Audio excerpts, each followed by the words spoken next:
Bonjour à toutes et à tous, bienvenue sur Radio Fragal pour un nouveau numéro ce soir, débrief du championnat du monde qui s'est terminé il y a quelques heures maintenant, le championnat du monde élite homme. On parlera également de la course élite femme, voilà, avec une magnifique course qu'on a eue hier, un petit peu différente de celle des hommes qu'on a vue aujourd'hui, puisqu'on a surtout vu finalement la sortie du dimanche d'un cycliste, de Tadej Pogačar, qui a encore une fois éclaboussé de sa classe ces championnats du monde, une attaque, il avait dit l'année dernière, j'ai attaqué à 100 bornes de l'arrivée, mais je suis retombé sur des collègues à l'avant, c'était peut-être un petit peu trop. Cette année, je vais faire un peu moins, bim, rebelote, cette fois-ci à 105-110 km de l'arrivée, il est parti, il n'a pas eu besoin de récupérer des équipiers à l'avant, il est parti avec un équipier, et puis il a fini par le lâcher et par s'imposer un petit peu comme l'an dernier. On va débriefer tout ça ensemble, et pour m'accompagner, pour en discuter, c'est Matt. Comment ça va, Matt? Salut Titien, ça va, je rejoins complètement tes propos. On a pas mal de questions à se poser sur cette course élite homme, allons-y parce que c'était pas la course de l'année. Ouais, je te sens un petit peu assommé. Je t'avoue que moi aussi, bon, on a vite compris que Tadej Pogačar allait gagner en fait, hein, quand il est parti. C'était le plus fort, et je me suis dit, s'il est déjà le plus fort à 100 bornes de l'arrivée, derrière ça va être vite plié. Avant même de parler des acteurs de cette course, on peut revenir sur le parcours. C'était ce qu'on craignait quand on en avait parlé de notre preview. On avait dit un parcours extrêmement difficile. Est-ce que c'est pas trop?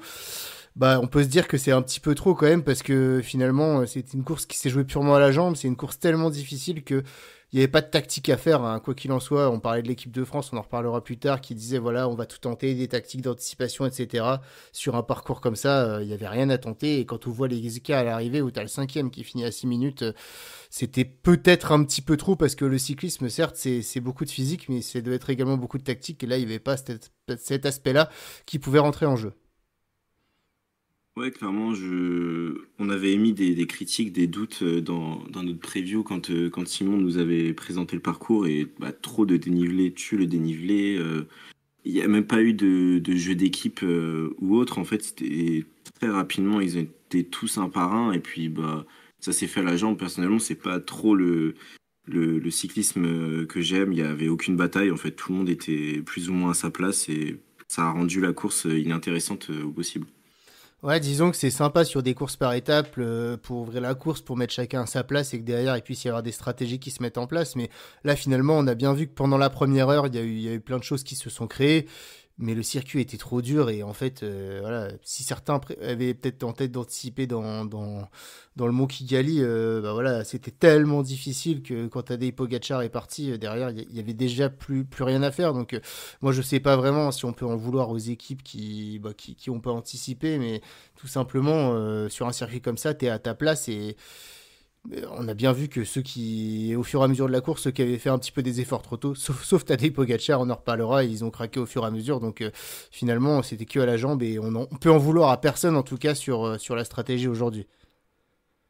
Ouais, les pannes de jambes, c'était pas des demi-pannes de jambes, hein. C'est des coureurs qui s'arrêtaient vraiment de manière très très nette, hein. Je pense à Ayuso, je pense à Pidcock.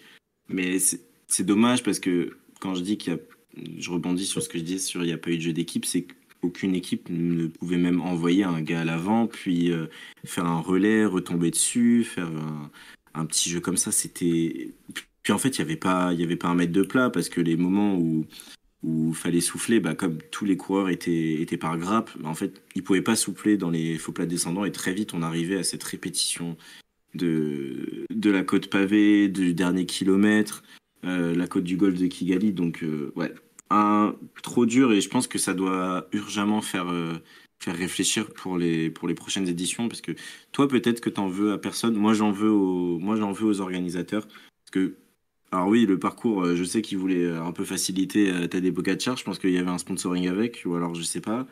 Mais là, trop dur, c'est trop. Et moi, ça me lasse un peu, ça m'assomme un peu d'une année 2025 qui est dans la continuité de 2024, qui est très difficile à suivre. Parce que je vais le redire encore une fois, mais les hégémonies, les surdominations et ces jeux de coureurs qui sont tous un par un, c'est pas intéressant pour le sport, quoi. Ouais, c'est clair. Avant de parler de la course en elle-même, tu soulèves un bon point. On l'avait déjà souligné, je me souviens, une émission en fin d'année, quand Tadej Pogačar avait survolé le Tour de Lombardie. On s'était dit, oui, alors c'est aussi légendaire finalement qu'ennuyé.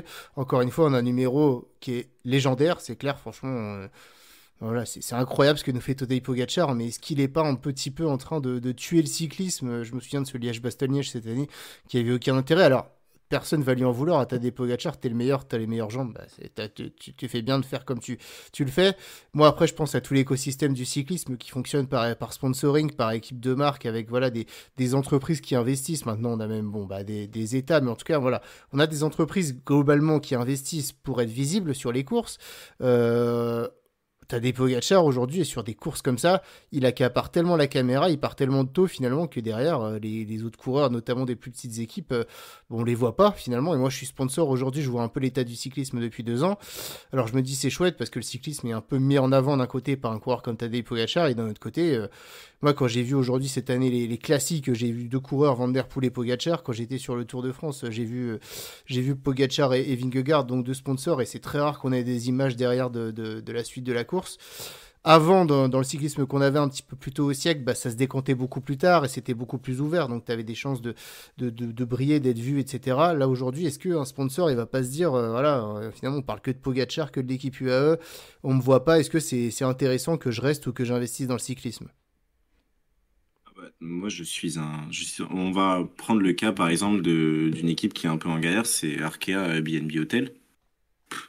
Moi, je suis sponsor, j'ai certainement pas envie de sponsoriser une équipe qui essaye de survivre au fin fond du World Tour, alors que tu as 3-4 équipes avec une dizaine de coureurs grand max qui s'accaparent toutes les victoires de courses par étape des plus grandes classiques World Tour. Il y a encore quelques années, il y avait déjà des dominations, mais elles étaient pas telles quelles, il y a 20 ans aussi. Et même les plus petites équipes, elles avaient toujours au moins à peu près un grand nom où il y avait des surprises. Même sur les classiques flandriennes, très longtemps, bah, la Quick Step, elle a surdominé, mais il y avait toujours plein de petites équipes qui arrivaient à faire quelque chose. Même Europcar avait réussi à faire quelque chose sur le Tour des Flandres et Paris-Roubaix. Là, maintenant, c'est lassant. On regarde une course de haut niveau, c'est toujours les mêmes mecs, c'est toujours les mêmes équipes. Et je suis sponsor, j'ai certainement pas envie de sponsoriser une équipe qui est hors du top 10. Et ça se voit, l'écart se creuse de plus en plus entre les meilleurs coureurs et les bons coureurs. Et encore pire, mais 10 fois plus entre les 3-4 meilleures équipes du monde et le reste. On a l'impression qu'il y a un cyclisme à deux vitesses. Et ça se voit aussi sur ces championnats du monde, même si c'est couru par nation. Ouais, alors la tête de proue de ce cyclisme de vitesse, c'est forcément Tadej Pogacar qui, alors certes, il y a des équipes, notamment son équipe, la UAE, qui accapare tout, mais alors lui, il accapare encore plus tout vitesse grand V. Sur ces championnats du monde, il fait encore un numéro extraordinaire. C'est vrai que, alors même s'il y a eu un semblant de suspense avec un groupe qui était à 1 minute, bon, je pense que si on connaît un petit peu Tadej Pogacar, voilà, ouais, c'est vrai que quand il est parti à la jambe, quoi. Donc c'était, en fait, autant l'année dernière, c'était un circuit qui était exigeant, mais pas assez pour se dire, voilà, un homme seul, il peut pas buter face à un groupe qui s'organisera, etc. Autant là, c'était tellement dur que tu te disais, il y a forcément le meilleur de la course qui va briller. Moi, je t'avoue que bah, je pense que toi aussi, on s'est assez ennuyé. Après, est-ce qu'il y a une solution à ça? Parce que je pense qu'on est parti pour. Alors, t'as des Pogacar à montrer un petit peu des premiers signes de lassitude. Et c'est vrai que autant nous, les suiveurs, on peut se lasser de cette domination que lui peut se dire bon, bah, j'ai l'impression que le seul moment de l'année où il était vraiment comme un fou, c'était sur les classiques, et notamment les classiques pavés. Il s'est éclaté comme un fou sur Paris-Roubaix et sur le Tour des Flandres, parce que c'est des courses ludiques, mais aussi parce qu'il avait une vraie adversité. La preuve, il a dû batailler fort pour gagner les Flandres et il n'a pas réussi à gagner Roubaix. Qu'est-ce qu'on va faire? Est-ce qu'on pourrait faire comme Eddy Merckx qui a été, je me souviens, c'était Merckx qui avait été payé, je crois, il me semble, ou il y avait pas une histoire comme ça pour pas être présent sur des courses ou alors je remonte Ouais, très très loin, mais il y a Alfredo Binda, je ouais. me souviens, et tout qui dominait tout. Alors bon, là c'était il y a une centaine d'années quasi. Donc voilà, mais est-ce qu'il y a quelque chose à faire ou est-ce que non, non, bah dans tous les cas, on va subir ça. J'arrive pas à savoir en fait si autant j'ai l'impression qu'il y a 50% qui sont assez fans de la domination de coureurs comme Pogacar qui fait le spectacle, et puis il y a 50% des gens qui se disent non mais il y en a marre. En fait, là c'est clair que la course n'avait le fond du sport, c'est quand même le suspense et le résultat à aller chercher, et là ça avait aucun intérêt. C'est vrai que le vélo c'est pas un sport contrairement à un match de foot qui se joue sur 90 minutes ou un match de tennis, etc., qui sont des sports sur des durées beaucoup plus courtes et qui du coup intenses et que tu peux pas décrocher. Là, le vélo, c'est clair que c'est un sport de base pas forcément télévisuel dans le sens où c'est des courses longues, etc. Faut vraiment une fan pour s'accrocher. Là, moi, je veux découvrir le cyclisme, je vois ça, je me dis, bon, bah en fait, si c'est pour voir un mec rouler, c'est très beau à voir, t'as des Pogacar sur son vélo, mais ça a assez peu d'intérêt. Ouais, je pense que Pogacar, ça marche avec le nouveau public cyclisme qui arrive depuis la 4-5 ans, parce que voilà, c'est un coureur fun qui est très prototype réseaux sociaux, j'ai une nouvelle génération, moderne, il fait des sourires sur le vélo, donc ça marche. Moi, ce qui me dérange dans ces tracés de championnat du monde ou même de grand tour plus largement, c'est j'ai l'impression qu'on fait des tracés d'épreuves pour le favoriser plutôt que d'ouvrir la course à d'autres coureurs. Je pense qu'il faut pas avoir fait 10 ans d'études pour comprendre que Pogacar, sur une course, par exemple avec 2000-2500 mètres de D+, et sans pente raide, donc juste avec des petits talus, ce genre de choses-là, bah, par exemple une Bretagne classique, là ce serait beaucoup plus intéressant. Ce serait beaucoup plus vibrant et marquant dans la lutte pour une victoire, ce genre de choses-là. Je pense qu'il faut, voilà, il faut se questionner sur ça, plutôt que de faire des tracés pour favoriser Pogacar, comme c'est le cas. On peut pas dire le contraire. Le tracé des championnats du monde du Rwanda, c'était écrit en police 52, bravo pour ta victoire, Tadej. Et c'est pareil, souvent, là, sur les 2-3 dernières années, des tracés, des tours auxquels il participe. Et moi, ça me dérange sur ça. J'aimerais qu'on inverse cette situation. Pas forcément qu'on fasse des tracés pour le faire tomber, mais pour qu'on favorise une lutte. Parce que le cyclisme n'est jamais aussi beau que quand il y a une lutte et des rebondissements entre plusieurs coureurs. C'est, alors, même si certains aiment et adorent, adulent Tadej Pogacar et les hégémonies, on peut pas me faire croire que c'est plaisant de voir un mec qui rafale tout sur son passage depuis 3 ans. Donc, moi, c'est ça surtout le questionnement que j'aimerais que l'UCI et les autres organisateurs de courses soient amenés à réaliser. Ouais, j'ai l'impression qu'on est face quand même à un problème insoluble. Et après, évidemment, on va pas lui jeter la pierre à lui. Hein. Pogacar, il fait ce qu'il a à faire, il est payé pour gagner, il gagne. Et il a bien fait. Et aujourd'hui, encore une fois, il a parfaitement couru. Hein. Il a vu que son équipe, bah, voilà, dans le Mont Kigali, il y avait plus personne. Il y avait seulement un Primoz Roglic qui a encore réussi à pas mettre un coup de pédale pour Tadej Pogacar, mais il est vite parti. Il est parti et c'est là peut-être le seul moment de la course où on a eu un petit frisson. C'est il est parti avec le seul qui a réussi à le suivre dans le premier temps, c'était Juan Ayuso. Ensuite, ils se sont retrouvés à 3 avec Isaac Del Toro. Est-ce qu'à un moment tu t'es dit ah au moins on va avoir un truc intéressant entre Ayuso, un petit peu le révolutionnaire qui va faire la nique aux yeux. C'était un peu cocasse quand même qu'au moment de les retrouver les trois ensemble. J'y ai cru pendant 30 secondes quand Ayuso est vraiment super fort dans la roue de Poga. Là, je me dis pourquoi pas. Et après, j'ai tout de suite décroché quand Ayuso, j'ai pas très bien compris ce qu'il a fait avec son braquet. Il a mis tout, tout en haut. Il a mouliné Ouais, il comme un s'est dingue. tué, Il a il perdu tué 30 les jambes, secondes en hein, il s'est 200 tué mètres. les jambes. Ah, je sais pas ce qu'il a fait sur le pavé, j'ai pas trop compris, mais là j'ai compris que c'était terminé parce que bon, Del Toro, voilà, bravo, bravo Isaac, t'as fait ton petit relais pendant 35 kilomètres, félicitations. Mais non, à partir du moment où Ayuso décroche, enfin, j'ai toujours eu ce petit mince espoir. Hein. Je l'ai même dit, je te l'ai même dit en off quand il y avait qu'une minute, mais en plus, il roulait de plus en plus vite, Pogacar. C'est ça qui rend le truc encore plus indécent. C'est que chaque tour, il allait encore plus vite, alors que les autres, ils allaient encore plus lentement. Donc, j'y ai cru pendant 25 secondes, quand Ayuso était dans la roue de Poga dans le Mont Kigali. Ouais, c'est marrant que tu parles de ces temps autour parce que j'ai l'impression de me retrouver sur un cyclocross. Tu sais, quand l'hiver, on se dit, attends, ah là, ça a accéléré le rythme au temps autour à chaque fois. Voilà, quand t'as Van Der Poel, etc., je me suis dit, putain, mais c'est la même chose, quoi. Le mec, il est réglé comme une horloge. Alors, effectivement, juste avant qu'on reparle de cette performance de Pogacar, tu parlais de Del Toro. Est-ce que c'est compréhensible ce qu'a fait Isaac Del Toro? Est-ce qu'il a vraiment joué sa carte aujourd'hui ou il a pleinement joué l'équipier Tadej Pogacar? Parce que quand même, il s'est fait sauter la caisse. Hein. Moi, je l'ai vu suivre Tadej Pogacar. Alors, autant on sait qu'Isaac Del Toro, sur une montée sèche, il est très fort. Autant on sait qu'il a encore jamais vraiment passé la barre des 200 km. Et aujourd'hui, ça s'est vu encore. Hein. La seule fois où il avait dépassé, c'était sur la Classica, il avait sauté. Isaac Del Toro, pendant 30 km, il était avec Tadej Pogacar. Et puis d'un coup, la lumière s'est éteinte. Bon, j'ai vraiment des doutes sur le fait que il s'est dit ok je joue pour ma pomme ou non Tadej Pogacar c'est mon leader.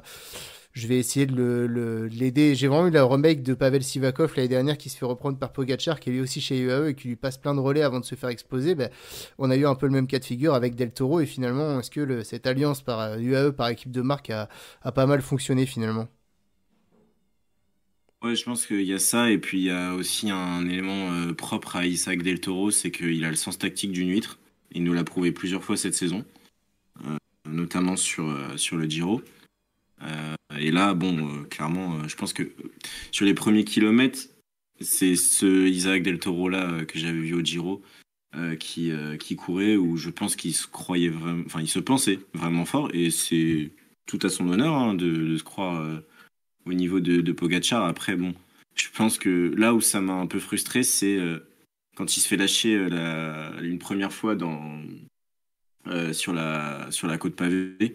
Je comprends pas pourquoi il lui fait les relais pendant 20 kilomètres. Ça, par contre, c'est typiquement ce que je craignais aussi dans notre preview, c'est des coureurs qui courent par équipe de marque et pas pour leur nation. Je pense que voilà, Isaac Del Toro, les 20 kilomètres qu'il lui fait en relais à Pogacar, ça m'a vraiment frustré, énervé, ça m'a un peu déçu. Ça, j'ai pas trop aimé par contre. Ouais, mais après, il s'est dit, bon, bah, je vais pas gagner face à Tadej, c'est mon leader. Peut-être que la semaine prochaine, il avait en tête de faire le Giro, j'en sais rien. Et peut-être qu'il me laissera le Giro en tant que leader et qu'il ira Ah tranquillement oui, sur bah le ça tour. Enfin, oui. voilà. Non, mais grosso modo, en tout cas, on a eu ce qu'on redoutait, c'est-à-dire une surnombre des UAE et un moment, un UAE qui va rouler pour Tadej Pogacar parce que je vois pas d'autre explication si Isaac Del Toro visait le meilleur résultat aujourd'hui. Après, t'as des Pogacar, moi je te cache pas que bah, c'est encore incroyable ce qu'il a fait, c'est quand même hyper surprenant quand tu vois qu'il y a une semaine, moi, je l'avais dit, j'étais quand même très très dubitatif du fait qu'il est sur, même si c'était pas, voilà, c'est pas le meilleur du monde sur le chrono, c'est quand même un fameux rouleur. Là, il a fait un exercice de métronome absolu, tu le disais, chaque tour c'était réglé comme une horloge, il roulait toujours un petit peu plus vite. Comment ça se fait qu'il y a une semaine sur un chrono, t'arrives pas à te régler, t'arrives pas à régler ton allure, t'es inférieur à des Van Wilder ou t'es dans le même temps qu'un Del Toro ou autre, et que là aujourd'hui t'as des Pogacar, le groupe des poursuivants, c'est marrant à chaque fois, il arrivait à lui reprendre 5-10 secondes maximum sur le plat, et derrière il leur mettait au moins 30 secondes à chaque fois dans cumuler sur les deux ascensions, donc j'ai l'impression qu'il a parfaitement réglé son tempo, et j'ai quand même du mal à évaluer comment il y a la semaine dernière sur uniquement 40 km, il est autant à la rue, parce qu'il n'était pas qu'à la rue sur le vélo de chrono, quoi. Il était même dans les montées et ça allait pas vite, quoi. Et là, il a réussi à. Enfin, là, Remco Evenepoel, le chronoman derrière, il a jamais rien pu lui prendre et même sur le plat à la fin, il perd. Donc, ouais, c'est. Enfin, moi, je m'attendais à ce que Pogacar soit le favori de la course. Je pensais qu'il attendrait un petit peu pour attaquer, que effectivement le parcours lui allait comme un gant et que sur ses qualités, même à 80-90%, il pourrait s'imposer, mais je penserais pas qu'il gagnait. Enfin, je pensais pas qu'il gagnerait avec une telle facilité, parce que là vraiment, il a vraiment gagné dans la facilité, hein. Il avait même pas l'air non plus au bout du bout à l'arrivée. Est-ce que ça t'a surpris toi? Parce que moi, je t'avoue que oui, quand même, j'ai du mal à comprendre ces sauts de forme d'une semaine à l'autre. Ça laisse effectivement un peu pantois. On peut pas éviter ce questionnement-là de se demander comment Tadej Pogacar se fait ridiculiser par Ilan Van Wilder dimanche dernier. Et là, il explose un peu tout le monde. Je pense qu'il y a plusieurs aspects à prendre en compte. C'est pas du tout le même type d'effort. Je pense il y a ça qui joue. Je pense qu'aussi, faut pas écarter de côté la question du matériel. Le vélo de Remco en chrono, c'est une machine de guerre. Le vélo Colnago de Tadej, c'est pas le meilleur. Donc, je pense que ça joue aussi. Et je pense dans l'intensité de l'effort sur un effort chronométrique, je pense que Tadej avait peut-être un peu de mal. Alors, est-ce que c'est parce qu'une semaine avant, il était en Amérique du Nord et qu'avec tous ses déplacements, le temps que son corps se remette, ça a joué. Euh, je pense qu'au niveau de la préparation aussi, toute la semaine avant la course élite, il l'a dit plusieurs fois en interview, il a fait à peu près 200, 300 fois tout au long de la semaine la côte du golfe de Kigali, et il a monté pavé avec Oscar Zigart et Del Toro, donc il connaissait absolument par cœur ça. Et puis je pense tout simplement dans la gestion de l'effort, bah, il est plus endurant, plus résistant. Voilà, je pense que ça c'est des éléments qu'il faut mettre en avant, mais on peut pas écarter ce questionnement. C'est sûr. En plus, ce qui va pas faire baisser les doutes, c'est que il arrive, il passe la ligne d'arrivée, tu t'attends avec une course comme ça à ce qu'il s'écroule par terre, Ah, il était comme pas ce cuit, qu'ont hein. fait à peu près tous les concurrents derrière. Ah bah les gars, il va célébrer tranquille, il fait son petit câlin, bisou à sa compagne Huskar Zirgart, voilà, il se fait féliciter tranquille. C'est vrai que ça aussi, c'est ça qui frustre aussi. Tu te dis, mais le mec, c'est pas possible. Il vient de faire les championnats du monde les plus difficiles de l'histoire sous 30 degrés. J'ai l'impression qu'il peut repartir pour 100 km encore. C'est sûr que ça laisse vraiment, ça laisse pantois, ça ouvre quand même pas mal de questions. Ouais. Ouais, bah oui, parce que après, bon, l'entraînement d'une semaine à l'autre, oui, enfin, ils s'entraînent tous, enfin, il n'y a pas Pogacar qui s'entraîne plus que les autres, ou, voilà, je pense que c'est tous des professionnels, et en une semaine, voilà, le travail, il est fait, en fait, t'as des Pogacar, il a dû monter 300 fois les côtes, je pense que Remco Evenepoel, ou Mathias Kelmose, ou encore Valentin Madouas, ils ont fait le même boulot, donc, ouais. Écoute, de toute façon, ça, on n'a pas de réponse, mais je suis quand même étonné, voilà, de cette facilité. T'as des Pogacar favoris, pour moi, c'était à peu près clair, on en avait discuté. Mais il y avait cette alerte du chrono qui me faisait croire qu'en tout cas, ça allait être un petit peu plus compliqué, surtout sur un circuit vraiment physique, mais ça n'a pas été du tout le cas. Alors, si on parle un peu de la course justement du second, Remco Evenepoel, il était quand même très très fort, Remco Evenepoel, hein, parce qu'il finit avec 1 minute 30 de retard, et il faut pas oublier qu'à soit 55 km de l'arrivée, il avait une 35 de retard sur Tadej Pogacar, donc sur les 50 derniers kilomètres, il a rien perdu sur le Slovène. Maintenant, j'ai du mal à savoir ce qui s'est passé pour Remco Evenepoel. On l'a vu reculer d'un coup dans le mont Kigali. Alors, est-ce qu'il avait déjà... Alors, j'ai pas compris s'il avait des problèmes de sel. En tout cas, il y avait eu un problème. Est-ce que ce problème était déjà là dans le mont Kigali? Est-ce qu'il l'a eu après? C'est vrai que ça a été, il est quand même très très fort. Est-ce qu'il a parfaitement géré son effort en laissant se cramer tout le monde dans le mont Kigali et dans le mur de Kigali? Parce que le niveau qu'il a montré dans ces deux ascensions et le niveau qu'il a montré dans les 50 derniers kilomètres sur le circuit, il avait rien à voir. Et on le voit très frustré à l'arrivée d'ailleurs, il est en pleurs, etc. On sent nous, on a l'impression qu'il était loin derrière Pogacar. Lui, j'ai l'impression quand même que il a été hyper frustré de sa course et qu'il y a quelque chose qui l'a gêné. Mais je sais pas si dans le Mont Kigali, c'est une pure panne de jambes, s'il était gêné. C'est quoi ton analyse, toi? Et sûrement qu'il répondra après en interview.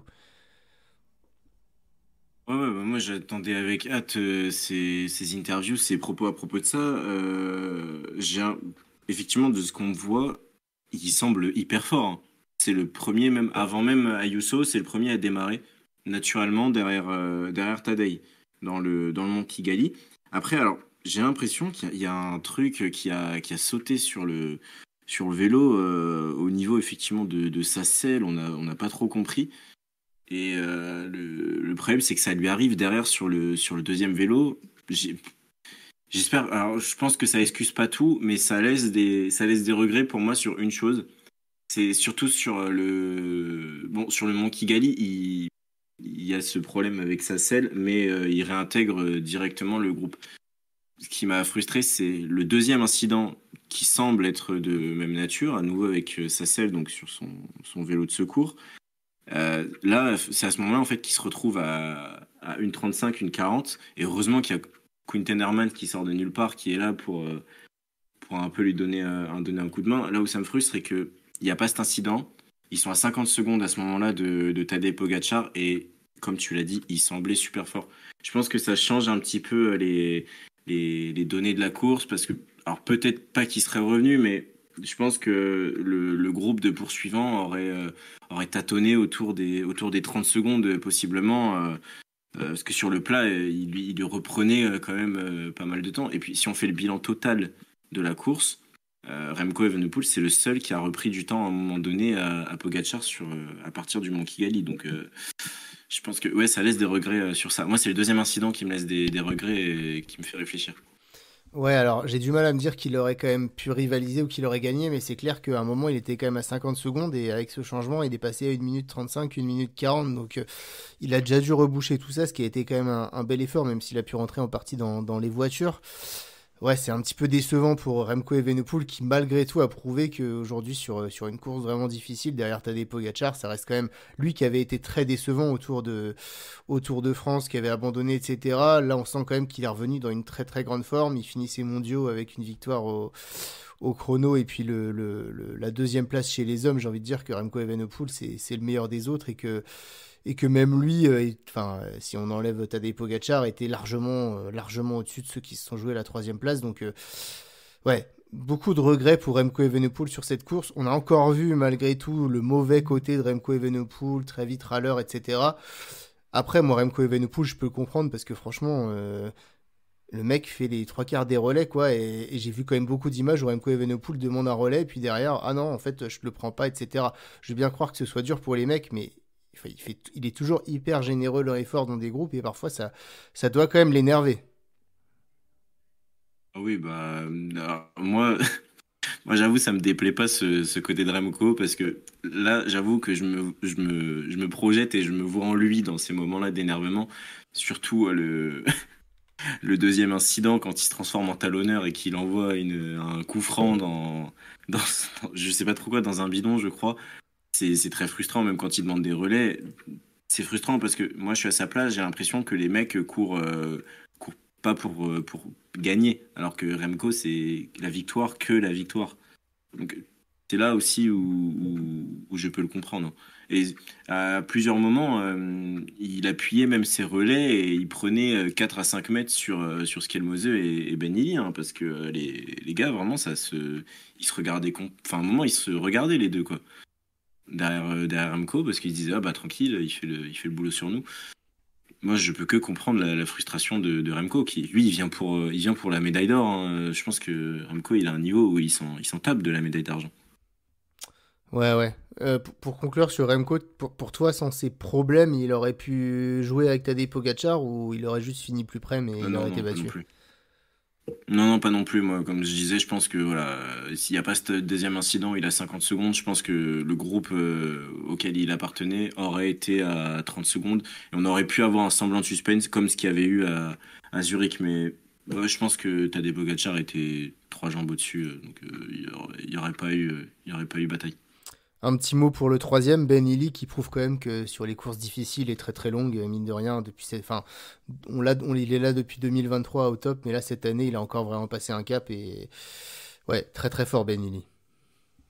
Et il a ajouté quelque chose aussi cette année, c'est un sens tactique très aiguisé quand même, hein. Autant avant, c'était un peu le feu follet qui attaquait n'importe comment et c'était soit ça passe, soit ça casse. Là, je trouve qu'il a fait une course hyper réfléchie, très offensive comme à son habitude, mais très réfléchie. Il attend patiemment derrière d'aller se chercher en patron sa médaille de bronze et c'est entièrement mérité. Ça vient récompenser une saison de dingue, hein, de toute manière. Mais et on se dit qu'il peut encore et encore progresser. Je trouve ça super intéressant que là, il ait développé un super sens tactique. Moi, je suis super content pour lui. Ça rend un peu comme ce qu'on dit, le vainqueur moral, c'est le gars où tu es super content qu'il soit récompensé sur le podium, quoi. Tout à fait. Pour avancer, je te propose qu'on parle rapidement enfin rapidement, quand même, on passait un petit moment dessus sur l'équipe de France. Alors Thomas Vauclair venait avec cet adage de se dire, bah voilà, même si on n'a qu'un seul pourcent de chance, on va tenter et on vient pour la gagne. On a vu l'équipe de France finalement assez active en début de course. Moi, ce que je tiens de positif, c'est voilà qu'ils ont tenté des mouvements dès le début. Après, il s'est pas passé grand-chose et vraiment pour moi le seul finalement côté positif à retenir de cette course, mais c'est pas rien. C'est Paul Sexas on a vu attaquer dans la première heure, hein, mais vraiment il a beaucoup donné de lui-même, hein, sur cette première heure. Paul Sexas, on l'a vu essayer de partir dans plusieurs coups.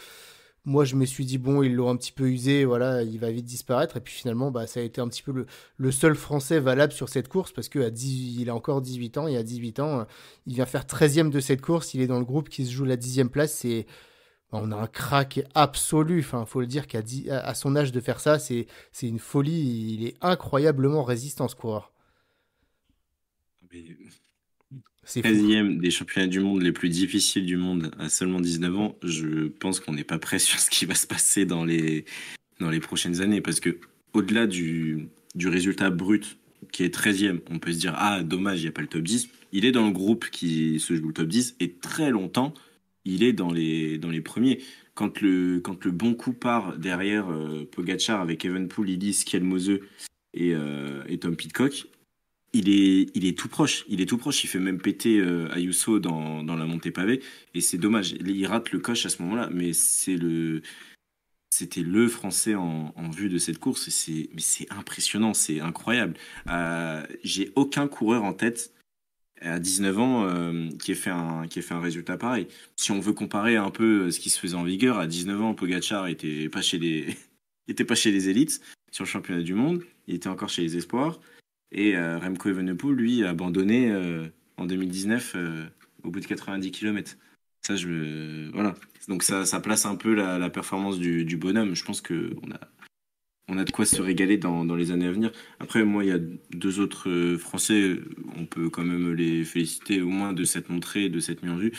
Pavel Sivakov, au moins, il a essayé avec ses qualités, il a fait quand même partie de quelques contres. Puis Julien Bernard, il a essayé, il a fait une échappée. Sinon, le reste, bah, je pense que voilà, bon, on va être d'accord, est-ce qu'ils étaient vraiment présents, notamment un, c'est compliqué. Ouais, on va parler de Valentin Madouas, il faut le dire, les choses qui fâchent. En fait, moi, je lui en veux pas à Valentin Madouas de faire les résultats qu'il a les jambes qu'il a. Bon, bah, ça marche pas, ça marche pas. Mais moi, j'en peux plus de ses déclarations. En fait, Madouas, c'est un coureur qui nous a fait vraiment espérer et vibrer. Hein. Faut pas oublier son Tour des Flandres 2022 où il termine troisième. C'est quand même exceptionnel ce Tour de France 2022 où il me semble qu'il termine 10 ou 11e. Il était très fort. En 2023, mine de rien, il fait encore des belles courses. L'année dernière, bah, on y croit. Il fait deuxième des JO. Il était quand même monstrueux sur cette course. Tout au long de l'année, il a pas cessé de dire que voilà, le niveau allait revenir, qu'il se sentait bien, etc. T'arrives avant la course, tu te dis, il dit en interview, je sais plus dans quel média, ah ouais, mais là je suis prêt, mes jambes sont prêtes, je vais faire un très très. Enfin, il dit, je vais faire un grand résultat, les jambes sont incroyables, j'ai jamais eu les jambes de ma vie. Moi, encore un peu innocemment, je me suis fait avoir et je suis tombé un peu dans ce train en me disant, allez, une course d'usure très très dure, Valentin Madouas, il va faire top 10 voire top 5. Il a disparu dès le Mont Kigali et puis tu le vois une demi-heure plus tard, il est sur sa chaise, il a abandonné. Et en fait, c'est une double déception parce que le niveau est pas au niveau des ambitions affichées pour lui qui devait être le leader de l'équipe de France. Et au-delà de ça, on a sacrifié en début de course un Paul Sexas qui aurait sûrement peut-être pu faire un meilleur résultat. On lui a pour justement, j'ai l'impression que le but de l'équipe de France c'était de rendre la course difficile et longue pour justement des profils comme Madouas et Sivakov. Et puis finalement, t'as un peu celui qui était attendu qui assume toujours pas. Et à la fin, quand même, moi, j'ai pas envie non plus de taper sur Valentin Madouas, mais je comprends pas les déclarations quand derrière t'as peu de choses qui le justifient finalement. Oui, non, mais de toute façon, Valentin Madouas, cette saison, c'est un podium sur le Tour-Léon et un seul top 10 de manière très anonyme sur l'étape de Carcassonne, sur le Tour de France. Sinon, c'est absolument rien.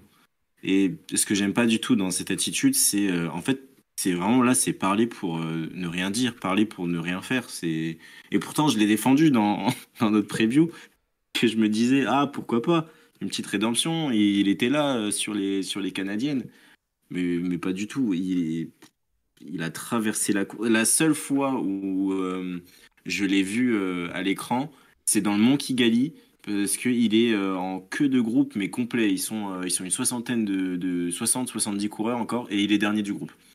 C'est le seul moment où je l'ai vu à l'image, et ce que j'aime pas du tout dans cette attitude-là, c'est de faire des grandes déclarations dans les médias et ne pas assumer derrière, parce que enfin, ça n'implique aucune remise en question en fait de tes performances, parce que de toute manière, je pense il s'assoit un peu sur là depuis sa deuxième place aux Jeux Olympiques. Super, génial, hein, mais faut pas se reposer sur ça. Mais là, c'est très frustrant parce que ouais, tu rebondis sur le fait qu'ils aient fait rouler Paul Sexas, ils ont fait attaquer Paul Sexas. Voilà, je pense que implicitement, il y avait mieux à faire quand même encore pour cette équipe de France. Enfin, on est quand même un grand pays de cyclisme, et il y avait une très belle équipe, et je pense qu'il y avait mieux à faire qu'une 13e place. Et au-delà de ça, on encense Paul Sexas, mais c'est super inquiétant d'avoir un Ah gars ouais, de ouais, 19 ans qui est meilleur que c'est tous nos vrai, seniors on qui peut sont voir ce hyper problème comme ça expérimentés. aussi. Ouais. C'est super inquiétant. Sivakov, c'est un équipier de luxe chez UAE. Valentin Madouas, bon, c'est un ancien podium de monument quand même. On avait un top 10 du Tour de France en la personne de Jordan Gigat, le vainqueur du Mont Ventoux. Enfin, il y avait quand même pas mal de mecs. Voilà, ça, il faut aussi le dire. Alors, bon, la tactique, elle est ce qu'elle est. C'est le championnat du monde. Ça marche pas. Voilà, on va pas critiquer le boulot de Thomas Vauclair, mais bon voilà, faire des déclarations dans les médias, c'est bien, mais assumer sur le vélo, c'est mieux. Et ça, j'ai beaucoup de mal avec ça. Voilà. C'est le vélo qui compte, pas ce qui se passe dans les médias.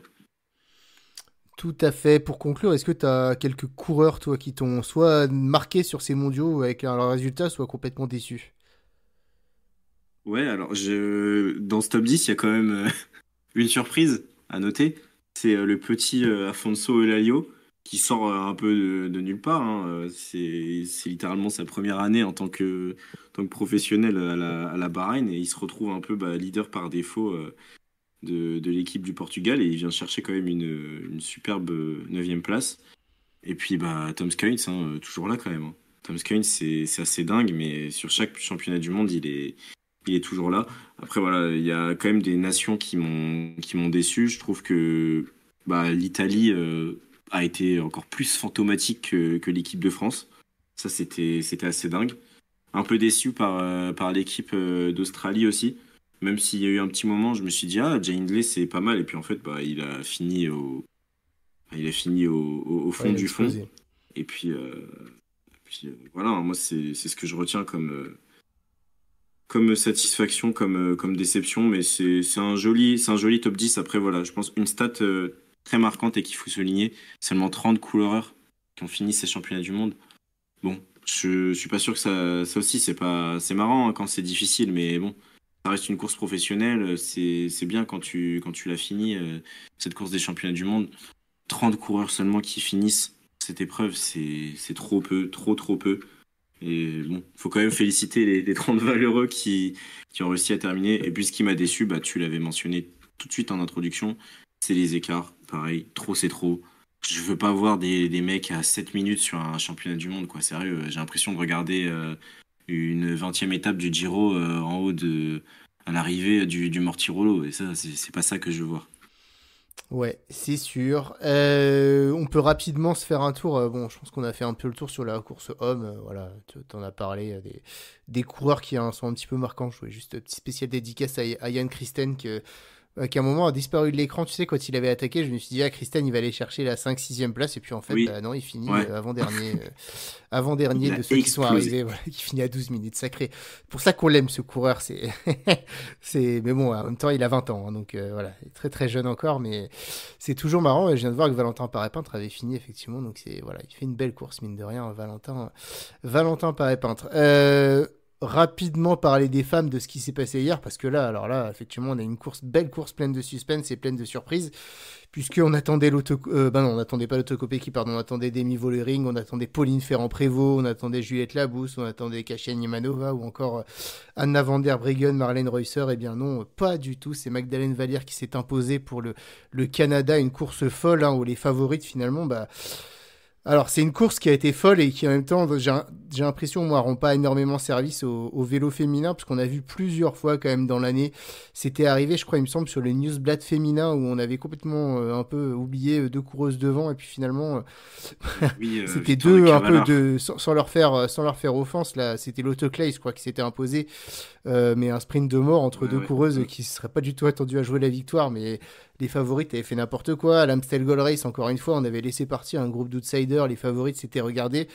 Bah là encore, bingo, les favorites, bah voilà, personne ne veut prendre ses responsabilités, et voilà, c'était un peu bizarre. La France avait à un moment là quand même la main mise sur la course, et puis Evita Music, qui était complètement rôti, qui relance, on ne sait pas pourquoi, et qui crée l'échappée qui va se jouer la gagne. Voilà, les Françaises ont un petit peu loupé leur course, et c'est aussi la beauté du cyclisme de voir que bah voilà, il y a des coureuses qui sont équipières toute l'année et qui vont s'imposer. La joie de Magdalene Vallière hier à l'arrivée, c'était quand même Magdeleine, pardon, Vallière, c'était quand même très très beau devant Niam Fischer-Black et Mavi Garcia. Et voilà, ce cyclisme féminin, malgré tout, qui voilà, est assez homogène hein, même dans ses têtes d'affiche. Voilà, Pauline Ferrand-Prévot a gagné des belles courses, mais elle n'a pas tout gagné. Demi Vollering a été constante, mais on sent qu'elle recule dans les hiérarchies. Ça nous laisse des belles surprises. En tout cas, ça a été une super belle course. Ah oui, non, mais c'est ça, en fait, nous, on aimerait voir ça aussi chez chez les hommes, ce genre de course complètement décousu. Après, tu vois, autant on a critiqué le sens tactique de l'équipe de France masculine vis-à-vis du trio Madouas, Sexas, Sivakov. Je pense que voilà, de moi, ce que j'ai pu lire et de ce que j'ai pu regarder post-course, l'équipe de France nous a sorti une performance absolument grandiose. Tout comme les Pays-Bas, hein. Vraiment, je crois, c'est rare de voir un enterrement de première classe comme ça. Mais moi, ça m'a rappelé tout de suite. Alors, c'est pas la même échelle, mais niveau ubuesque et niveau surprise, moi, ça me rappelle tout de suite Anna Kiesenhofer sur les JO de Tokyo où c'était pareil, c'était un cirque complet. Mais c'est plaisant parce que au final, ça a offert une superbe bataille. Les derniers kilomètres sont complètement dingues parce que il y a la lutte à tous les étages au final. Il y a la lutte pour la médaille d'or. Derrière, il y a une lutte pour la médaille d'argent entre Fischer Black et Garcia. Et même, il y a une lutte pour pour la médaille de bronze au final parce qu'il y a Elise Chabet qui a, dans l'ensemble, la Suisse a sorti une course vraiment stratosphérique, pas récompensée. Bien dommage, mais c'était super intéressant comme lutte. Alors oui, c'est sûr, on peut critiquer les favorites d'avoir complètement bâclé leur course, mais c'est quand même super satisfaisant de voir une Québécoise récompensée. Et au-delà de ça, ça montre une superbe image du cyclisme avec des championnats du monde qui sont organisés en Afrique, une non européenne qui est sacrée. Dans le cyclisme féminin, je l'avais souligné, c'était la première fois depuis 40 ans. Une néo-zélandaise qui finit deuxième, une Espagnole de 41 ans qui va gratter sa médaille de bronze. Le podium, il sort tout droit d'un roman. Il est absolument génial. Voilà, c'est c'est un autre type de cyclisme que les femmes nous ont raconté sur leur course élite hier, mais c'est tout aussi plaisant et ça m'a même plus plu au final de ce que j'ai pu lire que la course aujourd'hui. Je sais pas ce que tu en as pensé toi. Ah bah oui, oui, bah après, effectivement, c'est des erreurs tactiques, mais ça donne une course sympa, c'est ce qu'on aime voir dans le cyclisme. Mais malgré tout, ce qui fait la beauté du sport, c'est aussi la grande, comme on a dit souvent, la grande incertitude qui l'entoure. Donc c'était une course pleine de suspense et non, c'était très très très sympa à suivre et ça fait plaisir, voilà, de voir que bah voilà, le niveau est quand même homogène et que du coup, ça permet d'avoir accès à des courses très très sympathiques et effectivement même s'il y a des équipes dominantes en vélo que ce soit dans les nations ou par équipe de marque il n'y a aucune équipe qui écrase la concurrence et même si on avait connu la SD Works ces dernières années ils sont quand même s'ils ont toujours la meilleure sprinteuse du monde ils sont quand même rentrés dans le rang cette année voilà même si ça reste une des meilleures équipes donc dans le cyclisme féminin c'est un super Bah, essor et franchement c'est hyper intéressant à suivre. les coureuses SD Works sur ce championnat du monde, on est aussi sur une performance absolument exceptionnelle, hein. Ouais, ouais. Non mais il y a un recul de Je l'équipe sais cette même. année. Ah oui, Heureusement Blancas, qu'il y a, Anna van der heureusement qu'il y a Breggen, je crois Vibes, qu'elles hein. finissent au fin fond du top 30. Ah oui, on est sur. Non, non, on est sur quelque chose d'assez solide, mais. Non, mais c'est la chose aussi qu'on peut souligner, c'est est-ce qu'on peut considérer cette victoire comme les victoires de Mathieu Van Der Poel comme 25% françaises? On peut se questionner. Ça, on peut peut-être se l'attribuer. Parce que oui, voilà, je sais pas si tu veux revenir rapidement sur l'équipe de France, mais je pense que j'ai l'impression que la France a un peu couru à l'envers quand même. Tu le disais, hein, mais Bah en fait Vita ouais, Music qui relance l'échappée, alors que c'est la Française la moins en forme cette saison de toute l'équipe. Je pense que c'est vraiment pas sur elle qu'il fallait miser. Et pourtant, c'est voilà, derrière il y a enfin, la pauvre Juliette Labousse, qui est, je pense, c'est un peu, pour moi, c'est la Sepkus du cyclisme féminin. C'est une équipière, mais en diamant. Au final, j'ai l'impression qu'elle se fait aussi à moitié voler sa course. C'est un peu compliqué. Il y a des erreurs tactiques, mais il y a des erreurs grossières aussi au-delà de ça. Et je trouve que l'équipe de France, voilà, il y avait quand même beaucoup mieux à faire. Et bon, alors oui, on peut se justifier derrière post-course en disant oui, c'est une course à l'ancienne, il n'y a pas d'oreillette, blablabla. Bon, c'est la même chose pour tout le monde, hein.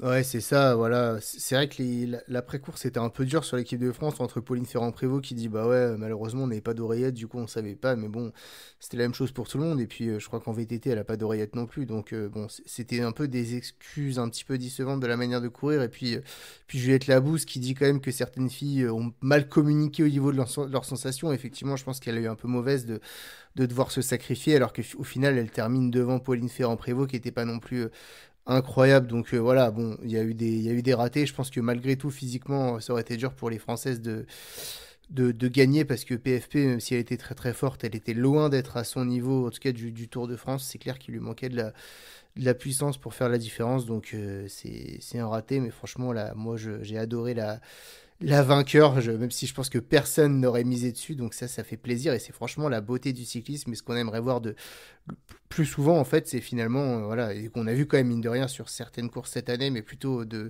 voilà, qui n'étaient pas les plus gros monuments, les plus grosses courses, mais voilà, du suspense, et puis des surprises parfois. Écoute, je te propose qu'on conclue l'émission là-dessus, en disant que malgré tout, ces championnats du monde pour les Bleus n'ont pas été si mauvais, avec la belle victoire en U23 femmes de Célia Géry. Il y a également en junior homme, il me semble, une deuxième place de médaille d'argent. Médaille d'argent pour Jean en blanc. Ouais. Voilà. Donc voilà, on a quand même eu des belles performances. On finit troisième au tableau des médailles. Voilà. On repart avec 4 médailles, donc c'est quand même excellent. C'est quand même excellent. C'est clair qu'actuellement, on a un petit cran en dessous, comme le disait Thomas Vauclair d'ailleurs en élite, mais en tout cas, on a une génération dorée qui arrive, et puis pour l'équipe de France, rien n'est perdu, parce que on fera sûrement la preview cette semaine. Il y a des championnats d'Europe qui arrivent dès le milieu de semaine, avec les chronos le week-end prochain. Donc on fera sûrement une émission dédiée. Mais là encore, on viendra avec de nouvelles cartes côté français. On espère pouvoir briller. Tout dépend encore de si Tadej Pogacar décide de venir s'aligner ou pas. J'espère pas. J'espère pas. Ouais, non, je pense qu'il viendra pas là. Enfin, ce serait. Il doit être fatigué. Qu'il aille faire qu'il aille nous briser le Tour d'Émilie et les Trois Vallées Varese. Qu'il aille le Tour du Quincaillet au Guangxi là. Voilà, exactement, voilà. Donc on va espérer qu'il vienne pas. Mais bon, après s'il est là, il a tout à fait le droit d'être là, et de venir encore nous embêter pour remporter le titre. On verra ça le week-end prochain. Bon bah écoute, merci Matt pour ce débrief un peu à chaud de ces différentes courses des championnats du monde. Merci à tous de nous avoir écoutés. Évidemment, si vous avez aimé cette vidéo, n'hésitez pas à mettre un pouce, hein, ça permettra d'être mieux référencé. Dites-nous en commentaire ce que vous avez pensé, si vous en pouvez plus de Tadej Pogacar, ou si au contraire vous adorez, vous pensez que c'est une bénédiction pour le cyclisme. Et puis si vous n'êtes pas encore abonné à Radio Fringale, il est toujours temps de vous abonner pour nous soutenir. On est maintenant à plus de 4200 abonnés, ça fait plaisir, on grandit chaque année, et c'est pas prêt de s'arrêter. Merci beaucoup Matt d'avoir été en ma compagnie. Merci à toi Titien, c'était comme tu l'as dit, des très beaux championnats du monde, à l'image du public qui a été génial, hein. C'était même assourdissant parfois le bruit. Tout à fait. Une belle image pour le vélo. Et merci encore de nous suivre, à la fois la rédac et l'équipe podcast. Tout à fait, effectivement. Pour conclure, on peut dire qu'en tout cas, ça a été une belle réussite populaire, ces mondiaux à Kigali. Et écoutez, on vous dit à très très bientôt. Et puis, évidemment, pensez à vous alimenter si vous avez envie, parce que la fringale guette. Ciao, ciao. Ciao tout le monde.